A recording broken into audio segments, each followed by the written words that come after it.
morning and welcome to Rising. Thank you so much for tuning in. It is Tuesday morning and we are happy to be delivering you another fantastic show, I would say. Wouldn't you, Niall? A terrific Tuesday, Robbie. Another what's that word? Alliteration was the word that briefly escaped my mind. Yes. Happy to be here to discuss all the matters of the day with you. So why don't you get us started with your radar? Well, let's get into it. Okay, late last week, Attorney General Pam Bondi made an extremely interesting declaration during an interview on Fox News. She said that she is in possession of the Jeffrey Epstein client list. In fact, it's sitting on her desk right now. She's going to review it, and then she's going to release it. Incredible. Let's watch. The DOJ may be releasing the list of Jeffrey Epstein's clients? Will that really happen? It's sitting on my desk right now to review. That's been a directive by President Trump. I'm reviewing that. I'm reviewing JFK files, MLK files. That's all in the process of being reviewed because that was done at the directive of the president from all of these agencies. So have you seen anything that you said, oh my gosh? Not yet. Okay.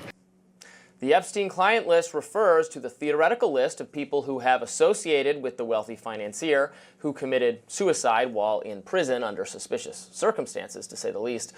He was awaiting trial for charges of underage child sex trafficking, having been previously convicted of various sex offenses and required to register as a sex offender. Epstein hobnobbed with societal elites all over the globe, including Prince Andrew of the British royal family, Bill Gates, and political leaders within both parties, Bill Clinton and Donald Trump. Now, Epstein's modus operandi was to attach himself to other rich and famous people, offer them rides on his jet, nicknamed the Lolita Express, bring them to his island getaway, and ultimately offer them access to women for sex. And some of the women were underage, have come forward to accuse various famous figures, including Prince Andrew, of impropriety. But there could be other Epstein clients who have evaded scrutiny until now. Trump, to his credit, signed an executive order compelling the Attorney General to review and release these files so that the American people can learn what law enforcement already knows. Now, you don't have to be a conspiracy theorist to wonder whether government actors who handled the Epstein matter have had a hand in concealing damaging information on important public officials. That's in part due to the sensational nature of the Epstein story. This was someone who engaged in routine, flagrant abuse of underage women and got away with it for years. But instead of becoming a pariah, he was welcome among the rich and the famous. Then, when he was eventually charged with sex crimes, he benefited from a sweetheart deal. In 2008, he pled guilty to prostitution involving an underage girl, but he was not sent to a state prison. Instead, he was housed in the private wing, much more comfortable facility, and get this, he was largely allowed to come and go as he pleased. They called it work release. And after that came to an end, he resumed many of his associations, including with Bank of America. Bank of America, by the way, is in hot water for how it handled payments involving Jeffrey Epstein, who made extensive use of the company's banking services. The New York Times reported in December that Bank of America filed 2 suspicious activity reports with law enforcement concerning Epstein. The problem? Those reports weren't filed until years after the transfers took place, and months after Epstein had already died. Suspicious. The American people have suffered a profound collapse in trust regarding elite institutions. One way the Trump administration can help to restore the citizenry's faith in government, in public service, in law enforcement, in national security, in the very structures of our society, is for more declassification of state secrets. Regarding Jeffrey Epstein, we want to know everything the government knows, no matter how damning it is, and no matter how embarrassing it may be for those in power. Well, I think it's hard to argue with that, Robbie. I don't think that anyone really disputes that there should be more disclosure around Jeffrey Epstein. I think that the secrecy around him obviously engenders suspicion. Of course, if things were disclosed, we have to point out that not everyone who has ever met or encountered Jeffrey Epstein is a child molester or sexual abuser, but I think more transparency would be a good thing. I suppose, you rightly point out the fact that he had friends on both sides of the political aisle. And I guess the worry would be when Pam Bondi talks about having a directive from President Trump to examine the documentation she has. in 2002, Trump described Epstein as a terrific guy and said, and this is a famous New York Magazine profile of Epstein, Trump says of Epstein, "It is said that he likes beautiful women as much as I do, and many of them are on the younger side." Not a great quote, particularly with the passage of time and what we know now. So I just hope that if there is transparency around Epstein, it is across the board. And if that were the case, I would have no problem with it at all. I think most people wouldn't have any problem. Certainly, we want it to be across the board. We don't want to see redactions in there because we could worry that it is just, as you said, redactions to protect Trump. It's interesting, given that Trump did have this very long ago association with Jeffrey Epstein, that it is, and yet it is only the right, and in some cases the far right, for the most part, that is obsessed with this story. I'm not accusing people on the left of standing in the way of having it disclosed. Right. And maybe on the left there actually is interest because it impugns powerful people, wealthy people, the royal family. Right. But it certainly is not such a celebrated cause for mainstream people the way it is for the right. And I'm not sure why that is the case, given that there's potential for damaging information on Republican or conservative figures as well. No, absolutely. When I see it mentioned online, a lot of the time it focuses on Bill Clinton, who I think certainly has been alleged to have flown on Epstein's jet. I think that has been confirmed, but I don't want to defame Bill Clinton just in case that's not true. Certainly it's something that is mentioned that I think his name appears on flight logs. So I think that's often the concentration on the right. And Epstein bragged about being able to get a hold of Bill Clinton very easily, that Clinton would take his calls. Right. Yeah. And there are all sorts of powerful people also, Bill Gates. The Bill Gates thing is troubling. Yeah, because he seemed to very much downplay his association with Epstein. And it went on further. I mean, the Trump and Clinton thing, not to really defend either, but that was an association that was well before the initial conviction. Right. The craziest thing is the people who still associated with him after that conviction, including executives at Bank of America, which is a very suspicious institution regarding its involvement here. And including Prince Andrew, and it was one of the most famously contentious parts of the famous BBC interview that he did, which has now been sort of fictionalized in movies, where he did retain that friendship with Epstein after Epstein had been convicted. And obviously that's very troubling indeed. Andrew did ultimately settle with Virginia Giuffre, who'd accused him of sexual assault in 2022. The settlement took place, and that again cloaked what had gone on in secrecy. Right. So I think that is one of the many ingredients as to why this is, causes so much understandable public interest. Yes. And to be clear, not every single accusation of sexual misconduct or anything is later substantiated. Alan Dershowitz, who's attorney for Jeffrey Epstein, in addition to being a high-profile public commentator, was accused and fought back, and the accuser ultimately recanted. So it is important to be careful, depending on even what is said in these files, but I certainly hope we are able to, the public is able to peruse them, and the JFK files, the MLK files, all of these. If the government knows things and has known things for decades that it's not told us, just tell us. Yeah, that seems like a solid principle to go on. All right, we're starting on some agreement today. I don't know how much longer that will last. We're next going to discuss some confusion over an email. Are you being fired, you government workers? Maybe not. Yes, you are. Who knows? We'll delve into it. Stay tuned. There appears to be confusion among the White House and the federal government stemming from something so simple, an email.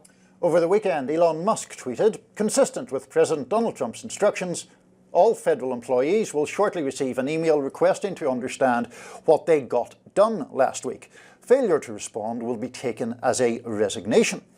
Multiple agencies with Trump-appointed heads, however, are telling their employees to just ignore all that. For instance, the RFK Jr.-led Health and Human Services Department sent an email that reads, there is no HHS expectation that HHS employees respond to OPM, that's the Office of Personnel Management, and there is no impact to your employment with the agency if you choose not to respond. FBI Director Kash Patel gave his own employees similar instructions, writing in an email of his own over the weekend. The FBI, through the Office of the Director, is in charge of all of our review processes and will conduct reviews in accordance with FBI procedures. When and if further information is required, we will coordinate the responses. For now, please pause any responses. The State, Energy, Homeland Security, Justice and Defence Departments also told their employees to disregard.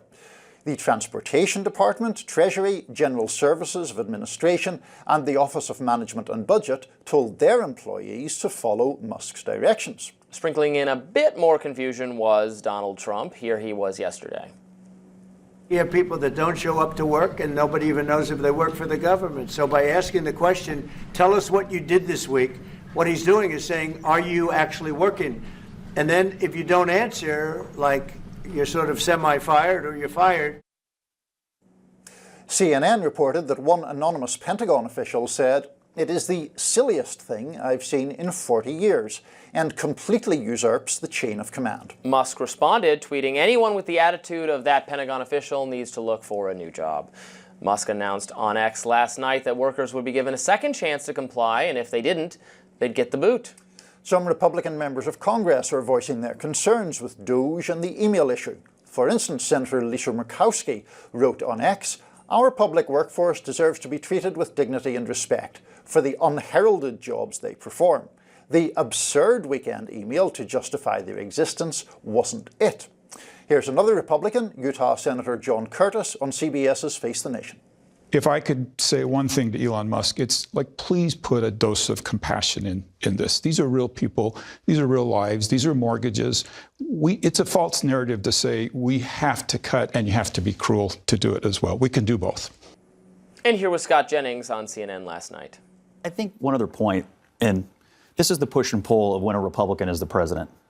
There's an attempt, when a Republican's in the White House, Donald Trump or any other Republican, to argue that these federal agencies, federal workers, the bureaucracy, sort of can act independently or autonomously from the political leadership of the country. And that's what's happening here. That's why everyone is melting down. That's why the lady came on CNN today. They don't want to answer the email because they don't want to answer to the president. And the message from Trump and Musk is we have political leaders in this country and you got to answer to it.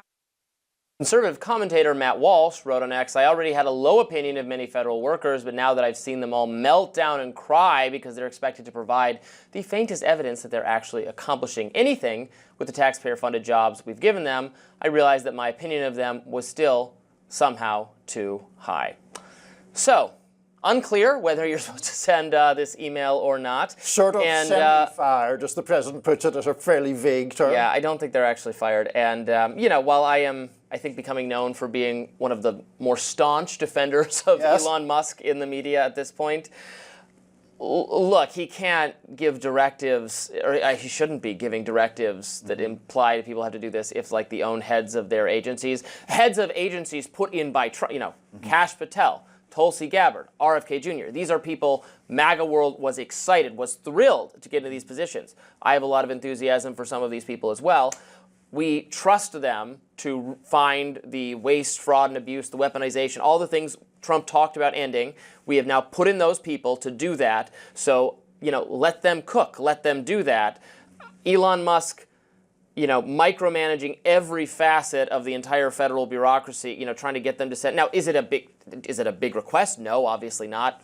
Sending an email, but Elon Musk isn't gonna read all the emails from the thousands and thousands and thousands of people who work for the federal government. It's their heads of their agencies who have to go over that. So let's have a little bit of a delegation. Let's let Kash Patel, Hegseth, Linda McMahon, the people in charge of these agencies, deal with streamlining them. And if they're not doing a good job, they're ultimately responsible to answer to Donald Trump, who takes Elon Musk's advice very seriously, but that should be the mechanism, not, emailing. Yeah. Elon Musk directly is a little silly. Yeah, to me, the striking point here is that this power hungriness or ego of Elon Musk's has now become so expansive that it's drawing pushback from the people you mentioned. It'd be pretty difficult to say that Kash Patel is some lily-livered liberal. He's exactly the opposite of it. I have been very critical of him for all the reasons that we're aware of on this show before. But when you have people like Kash Patel and Tulsi Gabbard and RFK pushing back on Musk's assertion of authority over the federal government. I think that speaks for itself. I think the idea that the threat of resignation would hang over people if they did not comply or respond to his email was pretty ludicrous. It was obviously going to meet with legal challenge. There were lawyers from the more pro labour union perspective comparing it to if I send you an email and say, Robbie, if you don't respond to this email by 7 a.m. tomorrow, you owe me $1 million, and you just don't reply, I can't really press you for the $1 million. I don't think. I mean, I'm sure you have it, obviously, but I can't press you for it. So that idea that Musk is pursuing just seems ridiculous and is understandably drawing pushback. Yeah. Now, that said, I agree, obviously, with the goal of identifying which employees in the federal government are necessary and are doing good work and which are not. I increasingly think that large organizations, including the private sector, I'm actually not just about government although government is one of the, if not the largest employer in general, and is somewhat immune from market forces in a way that I think lends itself to having more bloat than necessarily in the private sector, although a lot of big private organizations also have a lot of bloat and could probably be more successful by trying to trim excessive employees. Yeah, that is true. This comparison with the private sector, I think, works both ways, because look at stuff that Musk has done even in this relatively short period of time, or that has been done at his behest. We saw the firing of people in that nuclear safety agency and then their rehiring, the firing of people who were working on bird flu and their rehiring, the contention that Doge had saved $8 billion on a particular contract when it had in fact saved $8 million. The idea that a private sector CEO could do that kind of thing and retain the confidence of whatever, her or his board or her or his investors seems ludicrous, and yet Elon Musk does it in this quasi-government role that he has, and then people say, well, the government, private sector, I mean, it goes both ways. Yeah. But he did, and we're going to have a guest on in a little bit to discuss changes that have taken place on Twitter, but I always come back to the fact that he did fire 80% of the employees, and everyone said it won't even, the site will glitch out. It will not even function on a technical level. It still functions perfectly well. People don't, like the change, but those were conscious policy changes to change the level of moderation and what the experience is. The experience hasn't degraded from a technical sense, which suggests to me a lot of people could be let go in large tech or media companies with minimal threat to the viability of the product. You're quite right that in the case of X, the predictions that the wheels would fall off obviously were untrue. It does still function, even though I would say the experience from my perspective is much worse than it previously was before his ownership. The caveat on that, where X is concerned, is these reports from various firms that suggest that the actual worth of the business has fallen quite precipitously under his proprietorship. Well, we will discuss Twitter a little bit more later on the program. Right now, New York City Mayor Eric Adams has made an announcement about the migrant crisis, and also a high-profile potential opponent of his got an interesting endorsement. We will discuss. Stay tuned. New York City Mayor Eric Adams had a major announcement yesterday about the migrant crisis. Here he is. Today, we are announcing the Roosevelt Hotel, which served as both our asylum arrival center and the humanitarian emergency response and relief center for nearly 2 years, will be closing in the coming months. The Roosevelt Hotel has been key in allowing us to effectively manage our operation, processing almost 75% of individuals that have come into our care through these doors.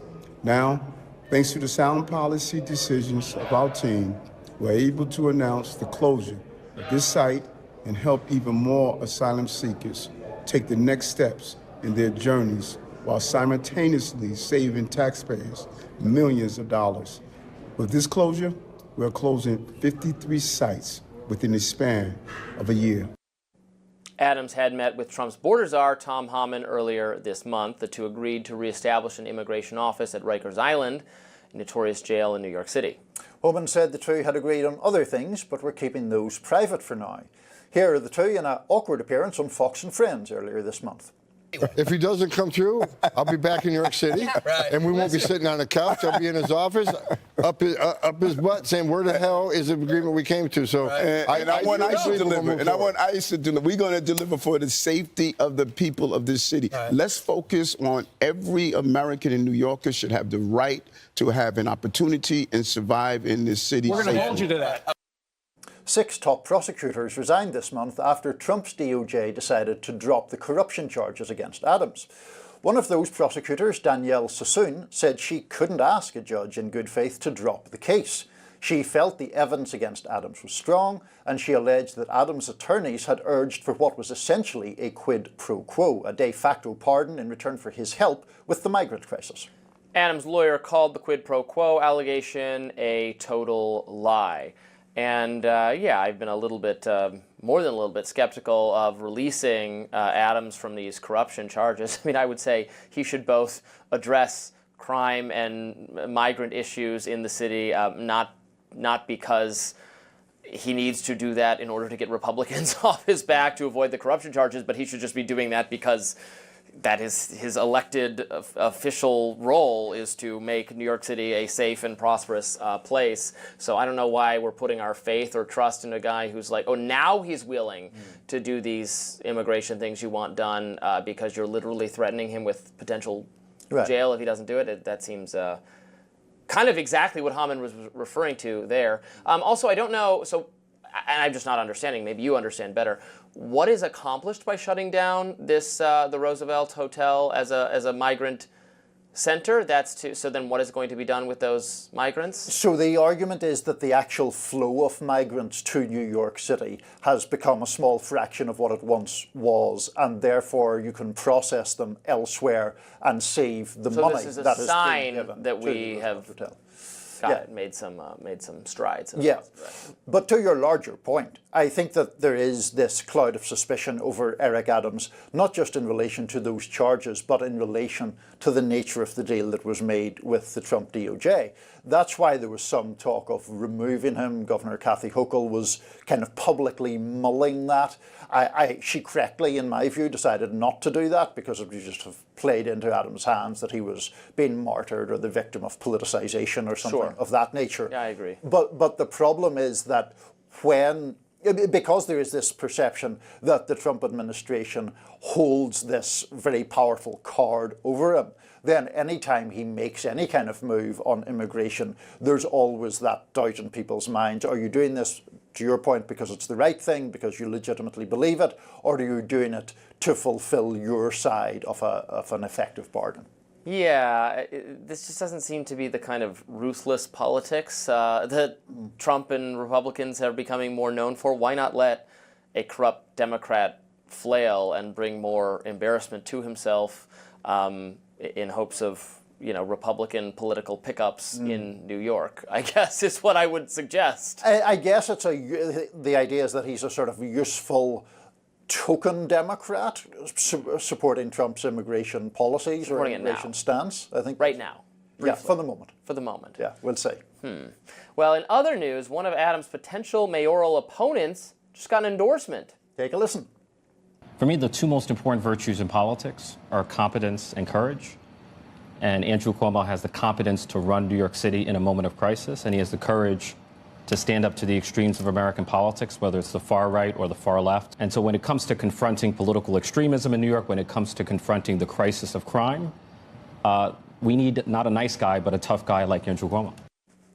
Reporter at Reason Magazine Billy Binion wrote on X, Andrew Cuomo sent a bunch of old people to their deaths during COVID, and his administration altered official government data to hide that from the public, all while he told the media that people value the truth. Are people just going to forget that? This isn't a feel-good comeback story.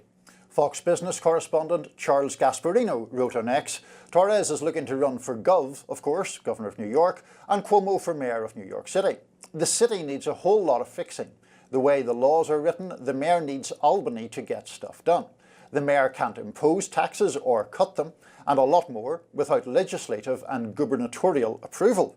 Their alliance would make running New York City so much easier if Cuomo does run and win for several reasons, including Cuomo made a lot of enemies when he was governor, and he and Kathy Hochul despise each other.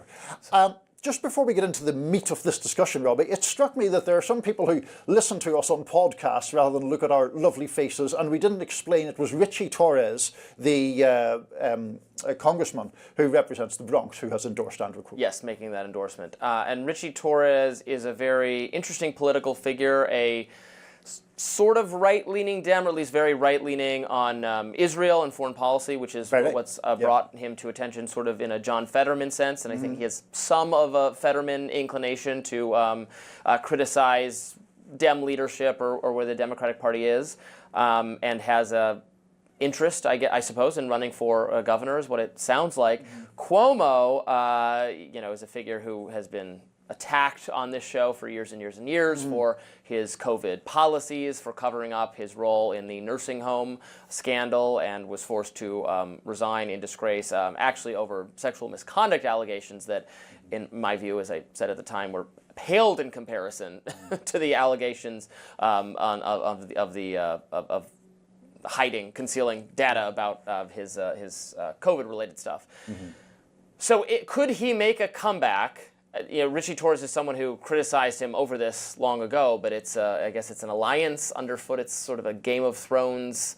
Yeah. I'm allying with these people to fight these people sort of situation. What am I to make of this, Niall? Well, I think you're to make of it that Cuomo is obviously trying to position himself as a very, very centrist candidate. You mentioned Richie Torres and the a pro-Israel position, which is very pronounced, by any standard. Richie Torres got about $500,000 the last election cycle from AIPAC. Progressives dislike him intensely, partly for that reason and partly because of a more general perceived centrism.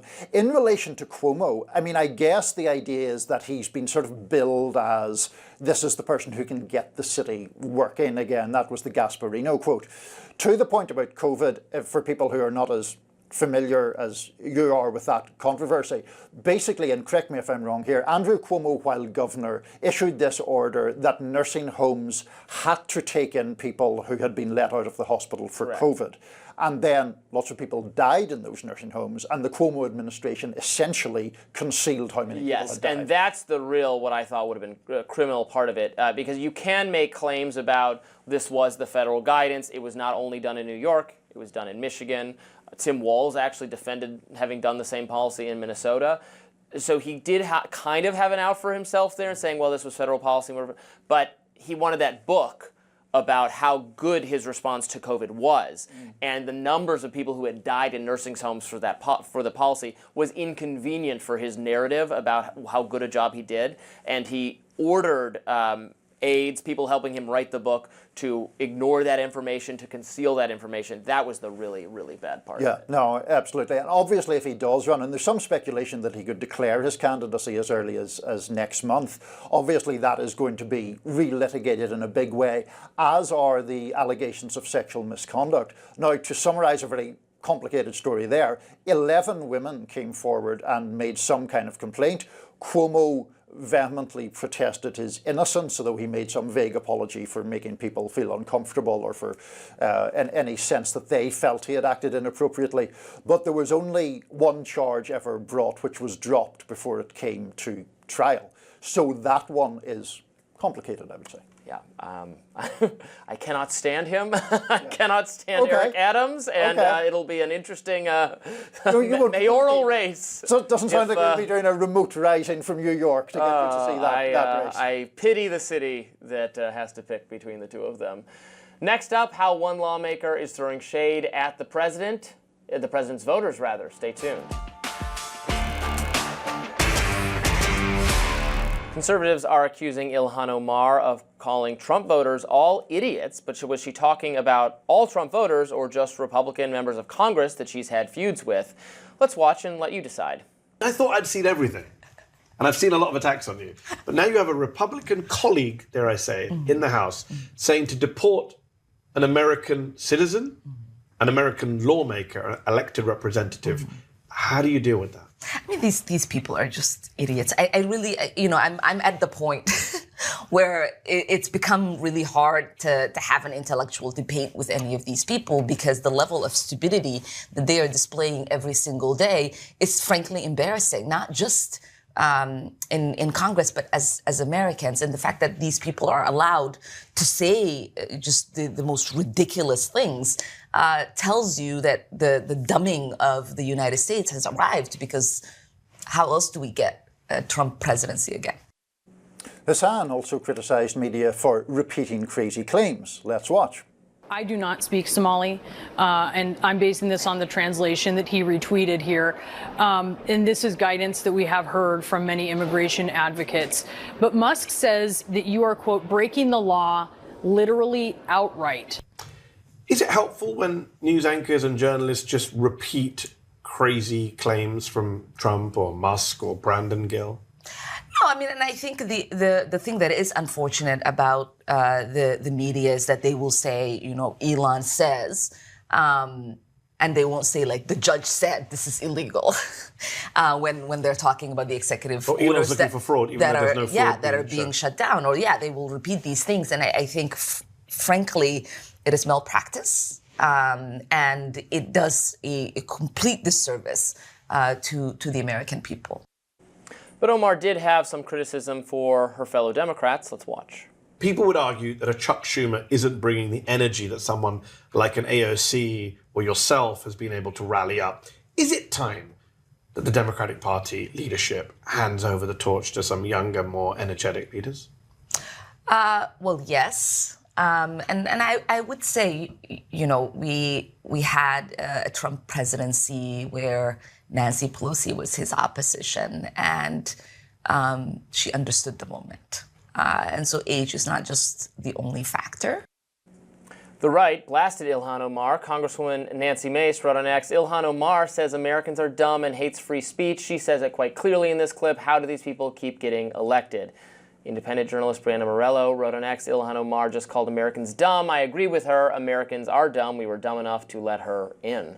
Representative Dwayne Juncker wrote on X, Ilhan Omar has so much hate for America, we should have left her in Mogadishu, Somalia, so we wouldn't have to listen to her call Americans stupid. Can I just object, first of all, to that last tweet there about leaving people in Mogadishu? I mean, that's ridiculous stuff, and completely aside from the point of what she said or she didn't say. I am glad that we played the full clip, the first clip, of the Mehdi Hassan question, because that clip was mostly shorn of the question on social media when the interview was being picked up by people of a conservative disposition. And the reason the question is so important, in my view, is because Hassan is asking her about a specific threat that makes no sense. It was Congressman Brandon Gill who had suggested that Ilhan Omar should be deported in a fundraising email. She is an American citizen, and so short of her relinquishing her citizenship, which she presumably is not going to do,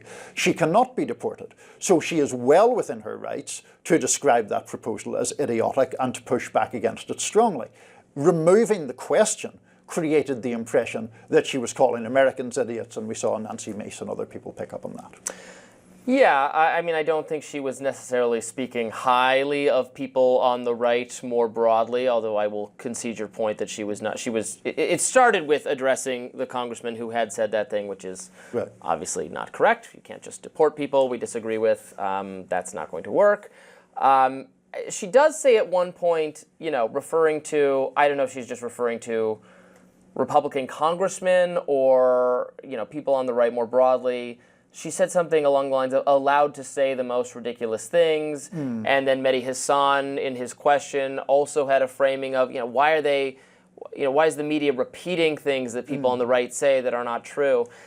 All of that does trouble me, the level of, oh, people are allowed to say things I don't like or that I think are dumb, that, you know, speaks to this fundamental free speech issue we sometimes get into, that you may not like it or you might not agree with it, but in this country is a place where people are allowed to say things that are dissenting or contrarian or even wrong, and the media no longer has any control over who gets to speak, and I think that is broadly a good thing. I mean, I'm sure people on the right would point to any number of things that they think Democrats believe that are dumb or stupid, including on cultural issues, how many genders there are, biology, the vast attempts to pretend for weeks and weeks and weeks that President Biden was fit to be the president, and so on. Yeah, but I don't think any of them should be silenced for thinking those things. Well, you and I have had that debate, and we have differing views on the free speech argument writ large. In that particular case with the Mehdi Hassan question,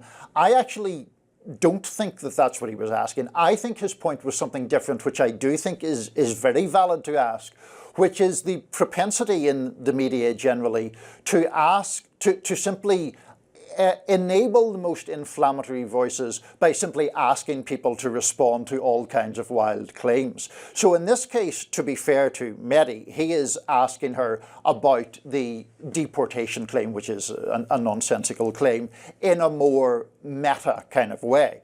But when people are asked, like, so Elon Musk says that you are whatever, some ludicrous claim, then that becomes the central topic of debate. I'm not sure that Mehdi's saying those people should be prohibited from saying that. I think he's arguing that the media shouldn't always just amplify the most ludicrous claims by making those the focus of discussion.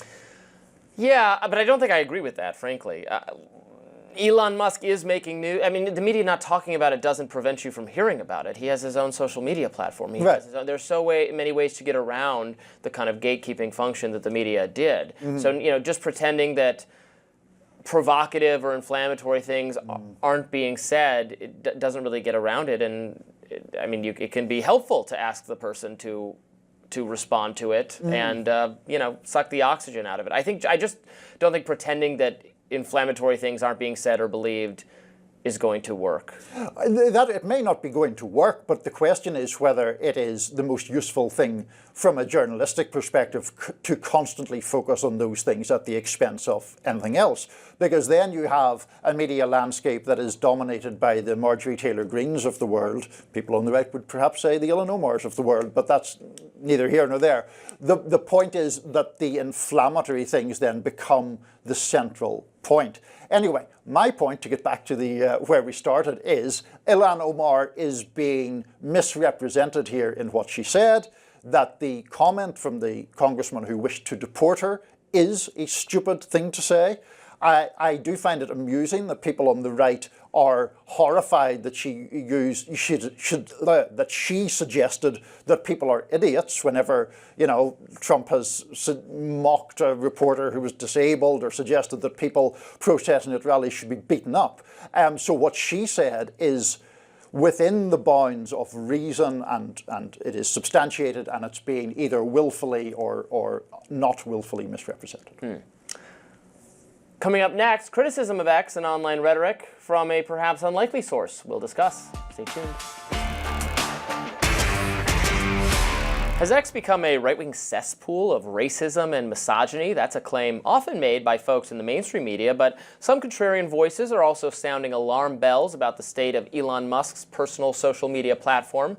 River Page, a reporter for Bari Weiss's Free Press, thinks there is some merit to the claim that X, formerly Twitter, is once again becoming toxic.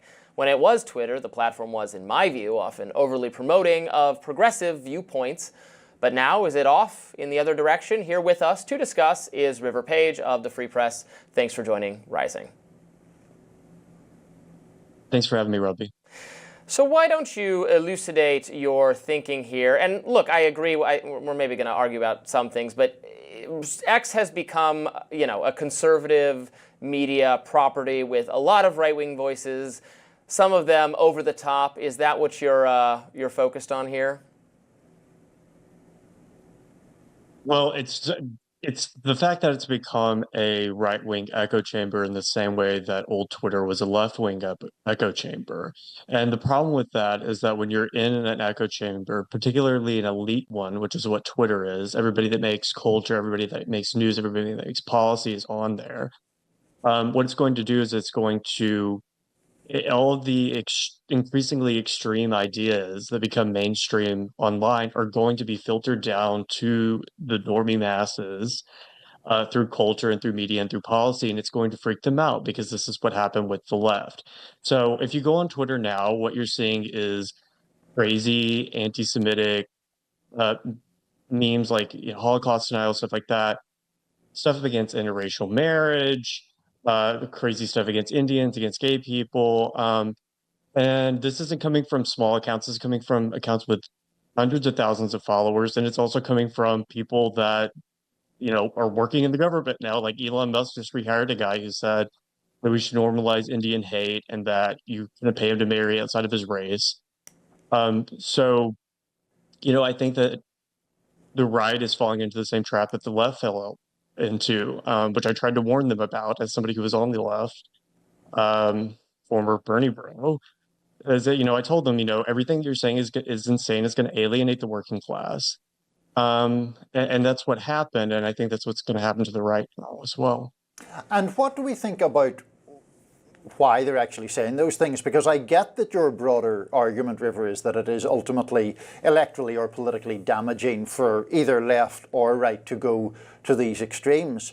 But I mean, how worried should we be that there seem to be significant numbers of people on the right who believe things that are, in fact, flat out racist things? I'm not saying that everyone, of course, on the right is a racist, but the acceptability, on X at least, of expressing those views and the widespread nature of them being expressed, how worried should we be about all that? I mean, if you're a conservative, I would say you should be pretty worried because it's going to come back to bite you. Right, but I mean, shouldn't you be worried about it just regardless of your political disposition? Sure, yeah. I'm not, it's often hard to tell how these things translate into real life. I mean, people were doing crazy mass shootings and all that whenever they had to go on 4chan. I don't know if it's going to be worse now because it's on Twitter. But I mean, I will say that Twitter sort of uniquely, it's the hate site, right? And I mean, I'm on it. I like arguing, I like fighting with people, not as much as I used to, but I still do it. And the algorithm on Twitter feeds conflict. And when there are no more libs left to own on Twitter, it's the conservatives who are going to have to start owning each other, which means taking these increasingly extreme points of view where things that like may have been more fringe are going to become more and more normalized. And if the people who are making culture and politics in this country are on there, that's going to become normalized to them. And how that uh, susses out, I don't know. I mean, I feel like we've already seen, on the Republican side, for example, a return to this, like a sort of like gay bashing that really, even in conservative parts of the Republican Party, was sort of taboo. Um, after 2015, that's kind of come back where, people are just openly saying that they want to like overturn gay marriage and stuff. It's not a ton of people, it's not Trump, but that viewpoint does seem to be becoming more and more normalized, which, as somebody at a gay marriage, I mean, I think that's alarming. Yeah, look, I've heard enough people say this that, I'll take your word for it, or people who disagree on other things say that it's become more toxic in terms of the anti-Semitism or like posts against interracial marriage. I have not seen an increase in that kind of stuff personally on my own feed, but that doesn't mean it's not happening. I just haven't seen it for whatever reason. But enough people have told me that it is that way. But I guess, like, what's the remedy, right? Elon Musk very deliberately said, I'm taking over this site. I think the moderation was too aggressive. I think trying to take down too much of that stuff also involved in capitulation to a government that wanted us to take down discussions of Hunter Biden and COVID and all that. And so we're just, we're doing more hands-off moderation, and that means more people are going to say crazy Nazi stuff or crazy racist stuff or anti-gay stuff, and that's my commitment to free speech on the site. The problem with with it becoming more of a silo, that problem I take very seriously. But again, there's just no remedy for that. If all the liberal people want to go beyond Blue Sky, which is becoming the biggest echo chamber of all, like a site where geared toward the hunting and for blood sport of Jesse Singal is not really a healthy place either. Yeah, totally. Yeah, I mean, I don't know what you do about it. If Elon wants to hire me as like an advisor, I guess I could figure something out for him. I don't know. I think if you are somebody who's on the right, and you see people that follow you, being insane, you can try to stop them. It didn't work for me on the left, but maybe it'll work for you. I mean, I think at the very least, not rehiring someone who said that they don't support interracial marriages and think that hate against Indian people should be normalized. I mean, that would be a good place to start as far as tamping down the rhetoric. It doesn't mean you have to ban everybody. It doesn't mean that, somebody has to be canceled forever. But, if you say crazy racist things on the internet, are you entitled to a job in government? Like, I don't think so. I think Go ahead. the right holding their own people accountable a little bit, to use, the libtard language. I guess that's as best as I can advise. River, just one final question before we're out of time. Obviously, this piece that you wrote appeared in the Free Press. Now, I think certainly most people on the liberal side have come to see the Free Press as, I don't know if necessarily conservative is even the right word, but certainly mostly focused on what the writers and editors seem to think of as the excesses of progressivism or liberalism. What has the reaction been, either online or elsewhere, from the readership to this piece that you wrote? Oh, I mean, our readership is like, a lot of them really liked it, actually. I think it was one of our most read pieces over the past week.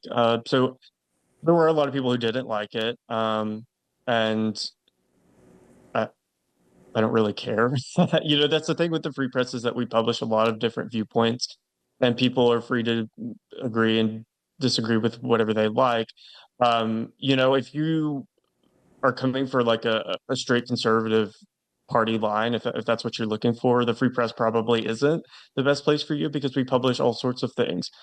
We like to hear from both sides. We even do these things called fight clubs, where we make people argue with each other and debate. And we host our Free Press debates. Like, we're all about different viewpoints. And so, I mean, maybe it surprised some people. It probably shouldn't, because Barry gave a speech at ARC in London, saying more or less what I said in my article, a couple of days before we published it. So, I think that, at the Free Press, we are dedicated to free exchange of ideas, and, we are extremists, and we don't really defend extremism. So. Yeah, I did say on some podcast this weekend, I can't remember which one it was, that I wish the online right-wing people would go, like, everything has to be an 11 out of 10, when sometimes an 8 out of 10 would just do just fine. That's my similar advice to the online right. River Page, thank you so much for joining us today. Yeah, thanks for having me. Next up, Joy Reid's tearful goodbye to her show. We will discuss. Turbulence at MSNBC continues after the network canceled 3 more shows hosted by Ayman Mohyeldin, Katie Phang, and Jonathan Capehart. This follows on the heels of the axing of avid anti-Trump anchor Joy Reid's show, The Readout. She will be leaving the network entirely. Let's watch her tearful goodbye. But I've been through every emotion from, anger, rage, disappointment, hurt, feeling that, guilt, that I let my team lose their jobs. But in the end, where I really land and where I've landed on today is just gratitude. My show had value, and that, I'm sorry, that what I was doing had value. And in the end, I'm sorry, I try not to cry on TV. And I think this is kind of like me on TV, so I apologize. And then it mattered. MSNBC star Rachel Maddow went as far as to criticize her bosses. There is no colleague for whom I have had more affection and more respect than Joy Reid. I love everything about her. I have learned so much from her. I have so much more to learn from her. I do not want to lose her as a colleague here at MSNBC. And personally, I think it is a bad mistake to let her walk out the door. It is not my call, and I understand that, but that's what I think.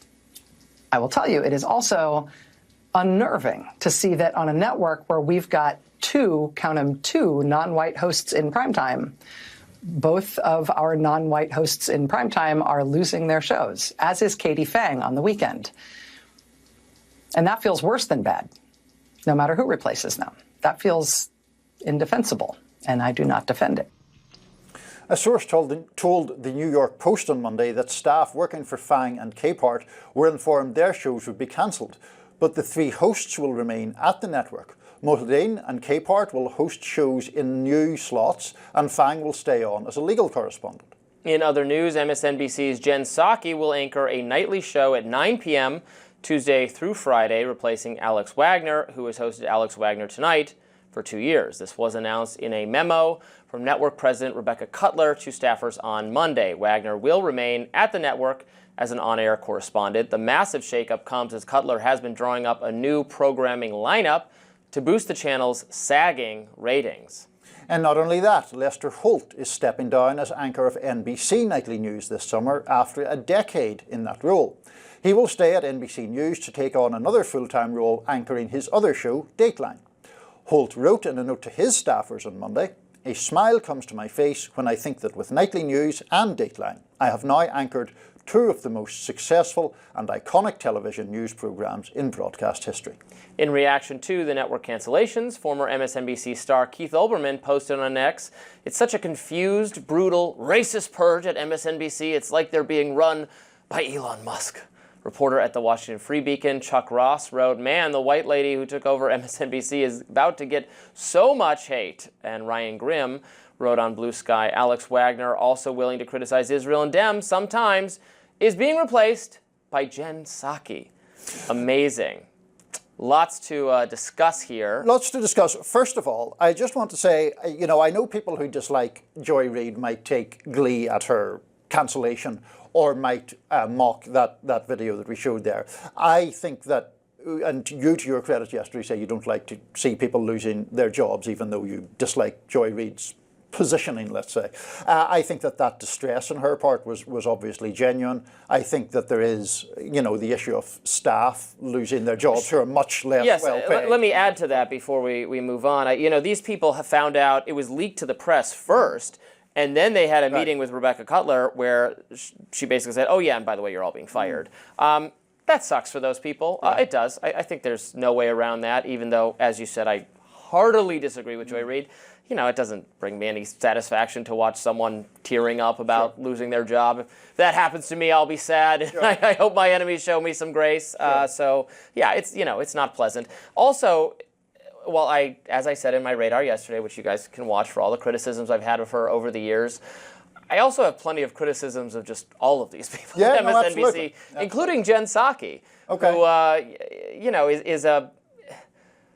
Again, seems like a nice person and did a fine job as spokesperson for an administration I don't agree with, but yet she has even less separation from the Democratic Party than Joy Reid or some of these other hosts. So that's interesting that that's the choice that is being made on some level, that what we need is someone who is more proximate to the Biden administration. You can't get more proximate to the Biden administration than Jen Psaki. So that's an interesting choice. Now, in terms of let me just take up that for a brief moment, because I agreed with you, and then you added some words that I was like, oh, I shouldn't have agreed to that. you were like, oh, I don't like any of these people. And I thought you were going to say on cable news or in prime time, and then you said on MSNBC.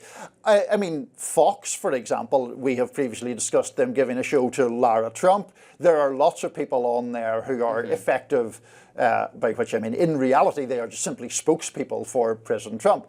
The point is, I think, that one of the issues that perhaps we share about cable news generally is its propensity simply to preach to the choir all the time and to function propagandistically rather than journalistically. So I would make that argument across the board, particularly when it comes to primetime. I think there are some genuinely good anchors who are more on the newsy side of all those networks. Yes, I agree with that.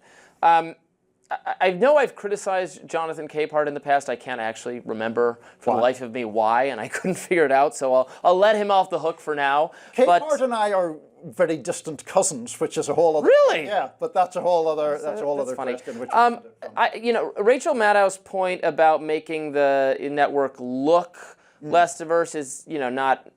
That is not something I'm inclined to agree with. That, just having more representation of different ethnicities is, something I criticize in a lot of other contexts. And in fact, if they were becoming less skin color diverse while also empowering more interesting, provocative, out-of-the-box thinkers, I would be all for it. Now, if they're just replacing people with the likes of Jen Psaki and it's actually becoming less ideologically diverse, then I think that's a bad thing. I wanted to ask you about the particular, I saw some left people, and I think there were comments elsewhere made by Joy Reid about talking about Palestine and Gaza, and it's like, are the people who are most inclined to speak out about that being silenced? I know a lot of people on the left were making that contention.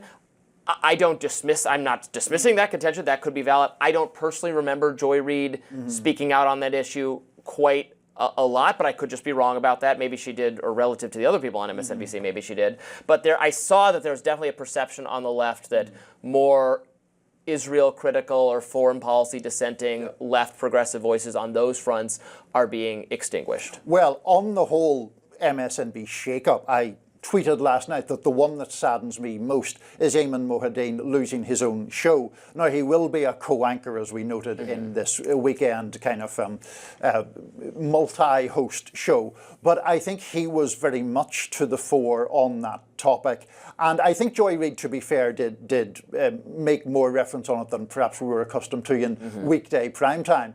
But Ayman, not only on that topic, but particularly on that topic, was, I think, an important voice. And I think it is very unfortunate that that voice has been at least muted, if not entirely. Right. Some of this is just a shuffle. Joy Reid is actually being dismissed rather abruptly from the network. The other people are just kind of being rearranged. This sort of rearranging happens on CNN all the time. It happens on Fox too. They've rearranged their lineup a bunch. So to some extent, it just sounds to me like new person in charge wanted to rearrange things, because often new people come in and do that, and sometimes it works out, and a lot of times there's no rhyme or reason to it, and you should have left things perfectly alone. Not everyone in charge of media companies has any idea what they're doing. So no, and I mean, I do get the criticism in terms of diversity, but then to your point, I mean, Joy Reid's show is being replaced by a show co-hosted by Simone Sanders, who's black, Michael Steele, who's black, and Alicia Menendez, who's Latina. So I don't know how. And Simone Sanders doesn't even have a. And I'm not saying they're similar because they're both black women, but it does actually have a pretty similar perspective to Joy Reid. So it's not even that they necessarily wanted that perspective. I don't know. I don't quite understand why they made this decision, but or this series of decisions, but they have, and we'll have to see how that affects the network's in the tank ratings. I know that that's what they are. The ratings are improving slightly. Not soaring just yet, but they've recovered slightly. Not soaring. Up next, we will discuss the latest Harris X poll showing Trump's popularity is actually on the rise. Stay tuned. A new Harvard CAPS Harris X poll reveals that 58% of voters are more satisfied with President Trump's performance over that of his predecessor, Joe Biden. There also seems to be a lot of support, 72% of those polled, for an agency that is focused on government efficiency initiatives. Lots more juicy findings as well. Here with us now to discuss them is the CEO of Harris X, Triton Nesho. Welcome back to Rising. Thank you for having me back. Great to be with you. So I think the perception from some in the media, or at least the line that they've been promoting, is that the things Trump and Elon Musk have done, the dramatic things in the last month, are going to cause an ebbing of the popularity of the new administration. What are your findings with respect to how people feel about what Trump and Musk are doing so far? Sure. So we tested all of President Trump's decisions and initiatives within the first 30 days in the office.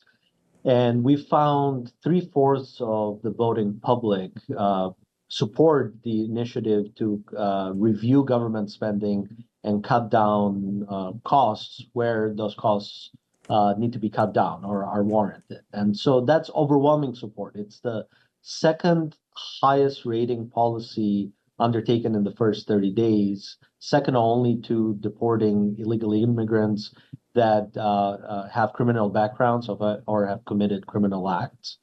And the reason for that is because 2/3 of voters today are very concerned about the level of the federal debt. And they would much rather reduce government expenditures rather than increase taxes. 83% actually side on reducing expenditures over increasing taxes. And voters are very conscious that, that requires a full examination of all government expenditures. They're less focused on which agencies are being impacted at this specific stage and much more focused on the goal of cutting down $1 trillion or more of expenditures, which is, aligned with what Musk and Trump have communicated so far. Dritan, the overall job approval rating for President Trump in your poll is 52%.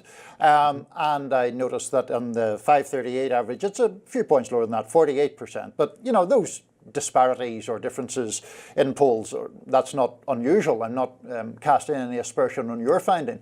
But does the Harris poll go back far enough to know where other presidents stood at this point in their presidency?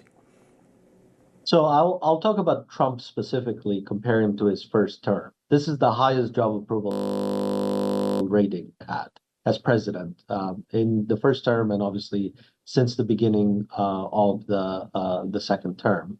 And the approval is trudging in the right direction. We'll see in the next 30 to 60 days, within sort of the honeymoon period of the first 100 days, whether or not he's able to crystallize it into a positive 50% and over type approval, and that will be quite the accomplishment. Trump has always been a high floor, low ceiling type politician when it comes to his approval and his favorability, meaning that his base of voters and a segment of independents have really liked what he has done, and the other voters have not. And this would be the first time that he would be on a sustained basis with a high approval, 50% plus approval.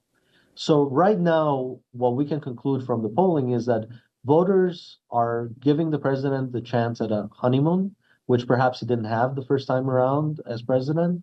And secondly, they've adopted a wait and see approach. They want to see what these actions yield by way of dividends and accomplishments before they make up their mind whether they're net positive on his job approval or, slide down below 50%. But I'm not trying to be awkward here. I'm just curious, did you test Biden's approval rating at this point in his presidency?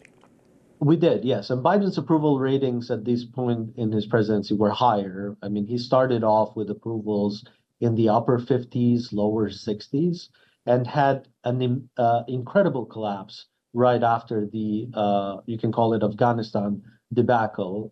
He dropped a solid 10 to 15 points and never really recovered after that. That's the first time that American voters really thought of Biden and his age and his judgments and started to question it in a comprehensive way. We did ask the question that Robbie mentioned, which is, at this stage, are you more satisfied with the work that Trump is doing as president or Biden did as president? And 58% said that they're more satisfied with Trump. Trump also has a net positive favorability, 50% overall favorability personally, and he's net positive by 9 points. That's one of the biggest net positive spreads that he's ever had. Whereas, if memory serves me right, Biden is negative 24 points in his favorability ratings.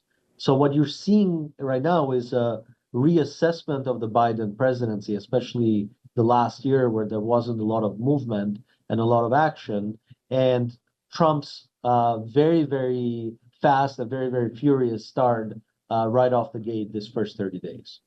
And voters like them. They like the engagement.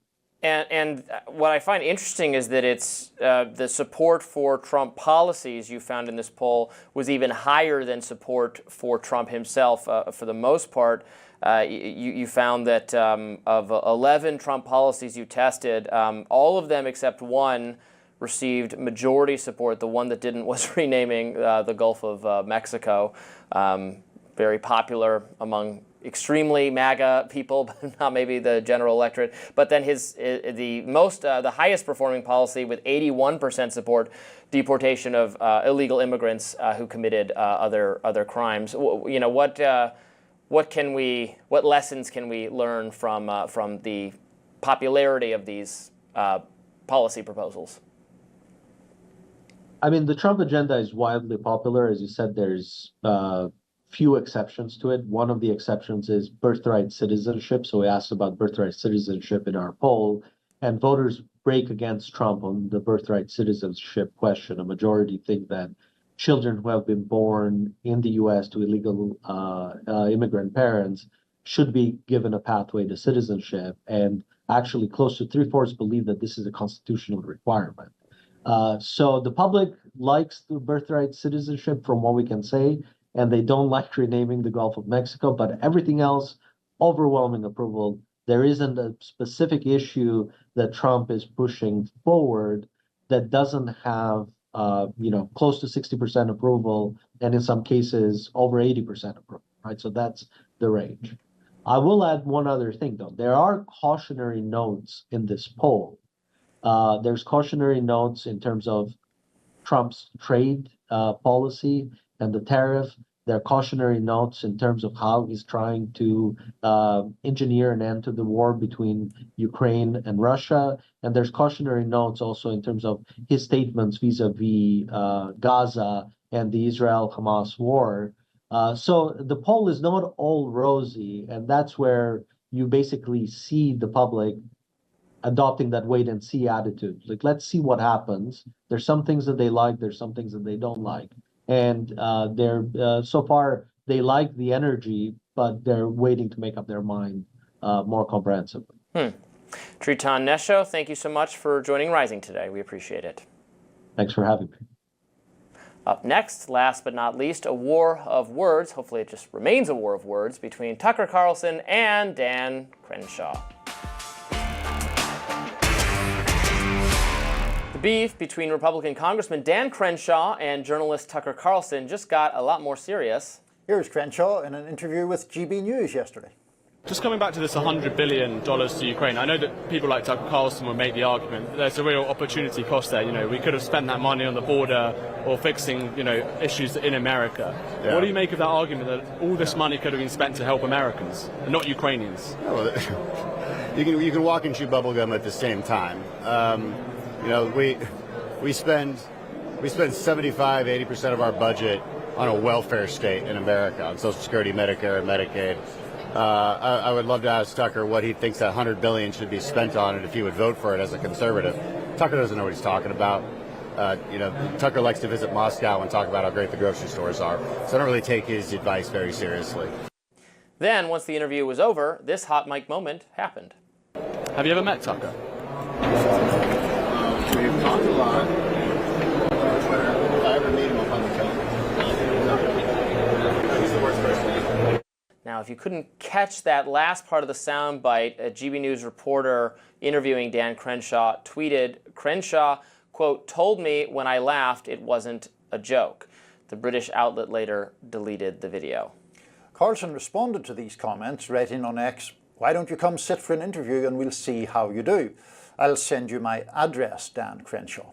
Republican Congresswoman Marjorie Taylor Greene then chimed in, writing, "Dan Crenshaw, did you threaten to kill my friend Tucker Carlson?" Crenshaw responded, "Lol, no." There was a community note added to Crenshaw's tweet that linked to the video of Crenshaw's hot mic moment. Crenshaw and Carlson have a long-standing beef, especially on the Ukraine war issue. In 2024, Tucker posted an episode of his show on X captioning, "Why do the reddest states produce the dumbest, most liberal Republicans? Why aren't John Cornyn and Dan Crenshaw bagging groceries at Walmart?" Jesse Kelly has thoughts about this. To that tweet, Crenshaw responded on X, "Why aren't you bagging groceries in Moscow?" A reference to Tucker Carlson's trip to Russia, I guess. Carlson had also called Crenshaw Eye Patch McCain in 2022 after Crenshaw voted for more than $40 billion in Ukrainian aid. That nickname, naturally enough, drew some backlash. Co-chair of the GOP Youth Advisory Council, CJ Pearson, wrote on X, "I don't think there's a single politician in America who squandered their opportunity to achieve greatness more than Dan Crenshaw. He ran on changing D.C., but instead let D.C. change him. Sad to see." Washington Examiner senior writer David Harsanyi wrote, "Vance's military service is sacred, but Crenshaw, who joined SEAL Team 3, won a bunch of medals and lost an eye in combat. can be mocked by Tucker and called a traitor. David was objecting, obviously, Yes. to that the kind of opprobrium that Dan Crenshaw gets from conservatives. So Crenshaw and Tucker have a long-running feud at this point, a lot of mutual animosity on both sides. While I respect his service, I disagree very heartily with Dan Crenshaw on his foreign policy. I do think there is a tendency in the more neoconservative faction of the Republican Party, of which Dan Crenshaw is a member, to be all too eager to spend money overseas and be pinching pennies at home, and that this is inconsistent, and Tucker Carlson has rightly attacked it. I obviously don't agree with everything Tucker Carlson has ever said, although on foreign policy I'm much closer to his way of thinking, and I'm glad that Trump is more motivated by his ideas rather than Dan Crenshaw's. Now, I don't really threatening to fight people is just silly, and they shouldn't fight because they're both, well, Is that not how you rule when there are debates in the reason? I wound with my words. You do, not with your fists. You're a lover, not a fighter, really, Robin. Indeed. Yeah. Now, I saw a lot of speculation, it's sort of along the lines of those things where, would you rather fight 100 bear-sized rats or one rat-sized bear, that kind of thing. Who would win in a fight, Dan Crenshaw or Tucker Carlson? And even a lot of people who vastly prefer Tucker Carlson should concede that Dan Crenshaw is a much younger man, is a more intimidating physical presence. I have no doubt who would win that fight. Now, Tucker isn't out there claiming that he would be able to score some knockout blow. Again, he also has succeeded in the realm of political commentary. So, but who would win in a fight is a very juvenile, admittedly fun sort of thought exercise to carry about with. No, it is fun. I think the answer is pretty clearly Crenshaw. Yeah. But the point about it is that these kind of exchanges, which I sense are becoming more common in political discourse, they are a bit juvenile. They are representative, I think, of how all these debates have become kind of more theatrical in some ways, or had a bit more of a sort of WWE kind of there was the whole Musk versus Zuckerberg. Remember when they were going to maybe fight? They were going to fight. You would not have wanted to fight Mark Zuckerberg. Mark Zuckerberg does jiu-jitsu training and surfing. He has gotten in incredibly good. He has this kind of nerd vibe about him that's from kind of a long time. Is out of date now. He's moved from nerd to bro. And I would not want to fight him. A bit pudgy looking these days. He's just an older man. Favor Zuckerberg in that matchup. When you get to be an older man, I feel like I'm an older man now. I'm 36. I don't want to be fighting no people in some street brawls anymore. Yeah, well, not that I ever really did. No, well, it's a fair point, but I do think that the propensity of these things to pop up with more frequency is just kind of representative of where we are. I don't want to be too sanctimonious about it because it is kind of amusing, but it certainly is not really very salient to the, there's a genuinely important question about what the United States does about Ukraine, which seems to be the fundamental schism from which this has emanated. But anyway, my money we can solve it like the end of Dune, where Paul Atreides and the Harkonnen kid Fade Rotha have to fight to the death, and whoever wins gets to control the fate of the Imperium. Unlike your usual references to Game of Thrones, that's a reference I actually understand. Hey, so how about that? We're making progress here. Well, we're going to be having some very serious discussion of a nerdy subject, but I think not until tomorrow, about some changes in the Star Wars universe. There was big news this morning that you all know I am going to want to weigh in on, but we will get to that tomorrow. In the meantime, that does it for us today on Rising. Be sure to like, share, and subscribe so you never miss any content. And for those of you who like to listen while we're on the go, we're now available anywhere you can get podcasts. Thanks for tuning in. See you back here tomorrow.